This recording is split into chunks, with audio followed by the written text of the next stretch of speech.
Oh, okay.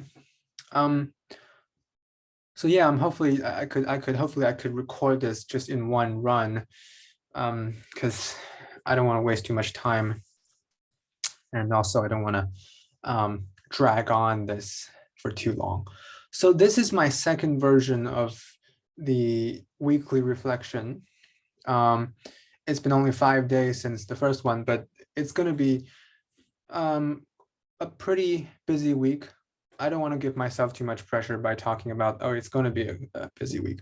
But here I am doing the second version of this, second time doing this. So I listed four kind of elements or four big topics for me to talk about within this 10-minute little video. So I'm going to hit those 4 points, hopefully. So I want to talk about, how am I doing this week? What did I do? Some of my struggles, my learnings, especially from this week, and of course from the books that I was reading, and also some of the hopes for the next week, maybe some sort of plans. Now, regardless of the academics learning, okay, outside of that, obviously. So let's get started with how am I doing this week? Today is a Thursday. Technically, um, we have weekend classes, and the last time I took a break was last Friday. So I've already worked and studied for a consecutive of 5 days. And today I was debating whether I should take a day off tomorrow, because if I were to work continuously through the weekend, because we have full weekend classes, then I'd have to complete another so-called the 7997 work week, and continuously on Monday I don't have a break again. So then it's going to be a troublesome week ahead. So that's always a struggle with this grad program, right? So thinking of taking a short break, at least half a day tomorrow, right? And then gather up energy mentally, physically to take the weekend classes, because the presentation is quite important. Okay, so also, a basic week, right? I mean, we're doing the tangible design class, which was one of the pretty much the hardest class I had to take. It gets involved with modeling and mechanics and some of the physics of things, and I personally am not interested in it at all. So I've been learning how to deal with these things, whether um, to how to ignore this sort of frustration from not understanding content, right? But yeah, I mean, all this week is probably just dealing with a lot of academic work, which to me, I think I spend too much time on academic work, by the way. But I've always tried to put myself in a position of learning more outside of that, obviously. So yeah, talking a little bit about my struggles, which is the second part of this video, is really to acknowledge, you know, what's been, what have I been struggling with, right? I mean, a lot of the things I've been struggling has been in my own mind, quite obviously. I mean, it's not the physical frustrations or suffering that I am in particular suffering of, but it's just the frustration of my own mind. For example, the mechanics of certain things from the tangible design class I have to figure out, right? I mean, and also one of the research class we're taking has been quite a pain in the ass, really, for me to comprehend. And I'm a slow person by design. I take quite a bit of time um, to get things. Really, I often tell people that, okay, I take another day to to recomprehend what was said before previously.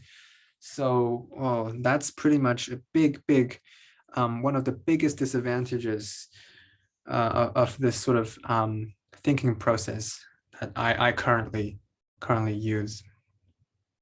And perhaps the lack of confidence, right? I mean, for example, when it comes to the tangible design class, I have no idea, the complete structure of the class. I'm complete clueless, right? I mean, at times like this, obviously you ask for help, but then I'm also clueless in terms of how to proceed, how to start things. Now, obviously, I don't consider myself as a talented leader, but obviously to proceed and to make progress, we need to start doing something. But the group, including myself, doesn't really know the kind of the direction where to go. I mean, surely, I mean, at times like this, you should probably ask for help, ask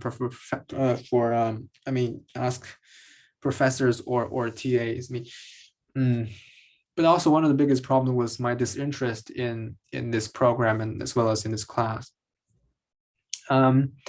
Yeah, to continue on, I want to talk about my learnings. Now, I've been reading this book.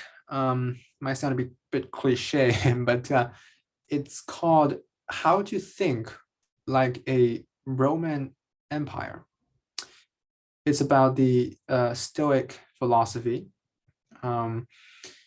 Obviously, it's a interpretation of Marcus Aurelius's meditation, and now it's been interpreted into readable English texts, right?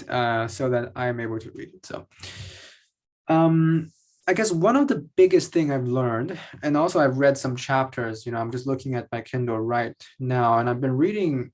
I've just been skipping content. I've been reading the part that I think I enjoy. So, for example, I'm reading about all of these: how to speak wisely, how to follow your values, how to conquer desire, how to tolerate pain. I like this, how to tolerate pain.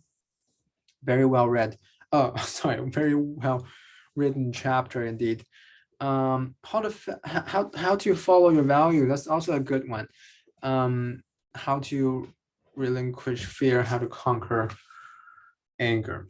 Right. I mean, when it comes to my learning at such a point, when I put myself in front of a camera to explain, hey, what's my learning for this week? My mind went blank. But this also speaks of something, which is, you don't capture what you've learned immediately.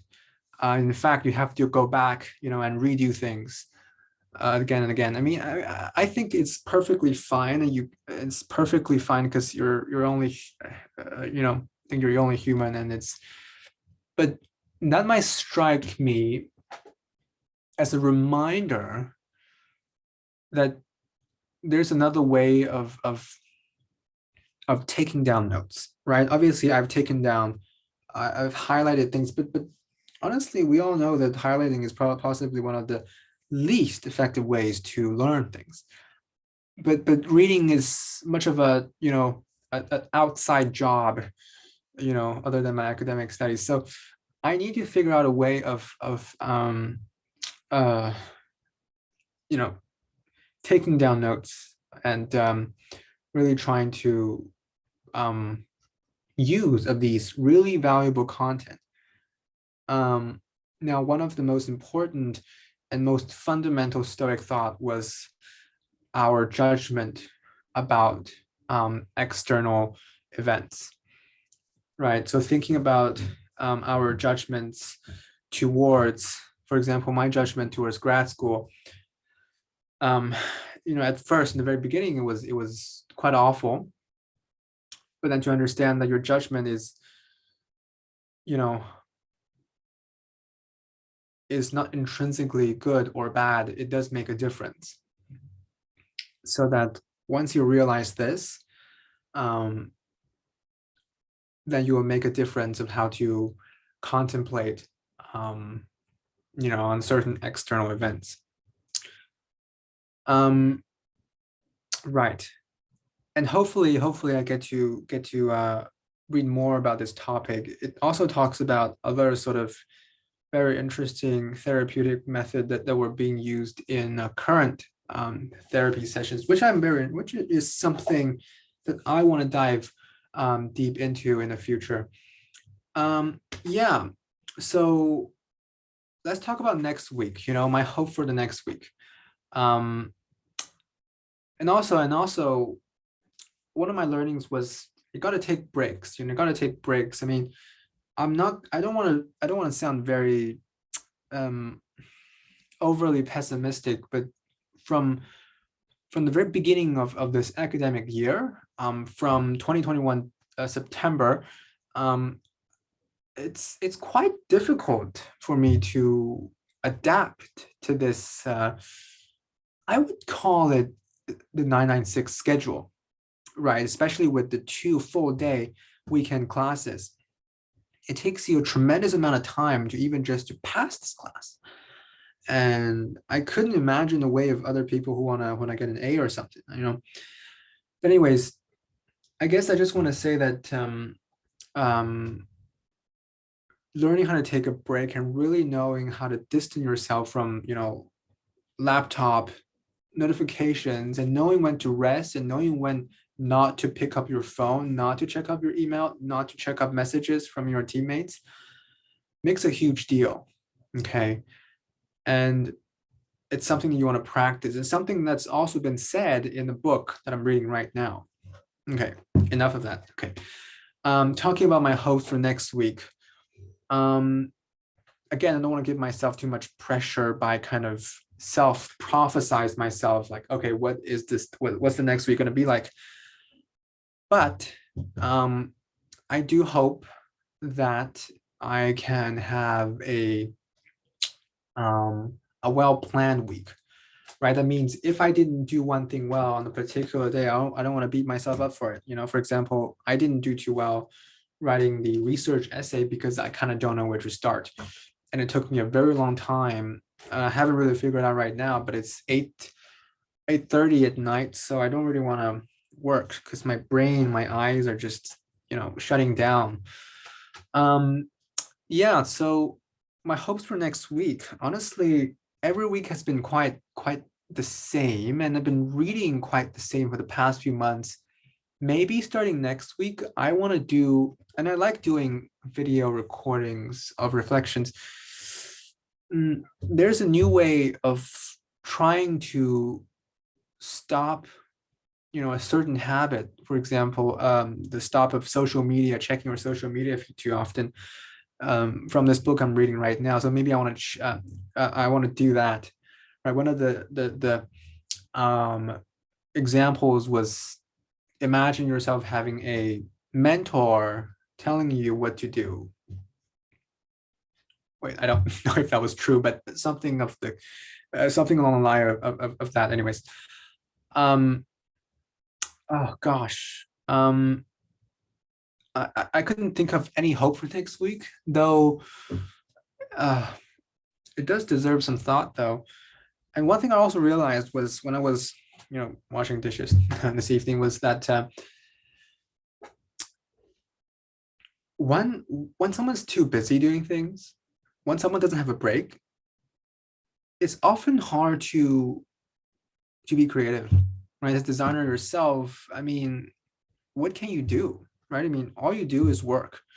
And also it's just that the thing with taking a break, actually I forgot what I'm going to say, but okay. My host for next week, oh gosh, let's try to do this. Let's try to do this. Let's try to do a daily kind of journal, just one sentence. Maybe we can do it on Notion, and then when we do this at the end of the week, we have more things to say. For example, Monday I learned this. Monday I didn't do this too well. I mean, you can write it down, and at the end of each week, when we talk about this here, and then have more things to reflect on. I think one day, one sentence isn't too much, and I'm very good at starting things, just like how I start with this. Yeah, it's getting late. I'm going to take a break. So let's end here. end this right now. All right. See you next week.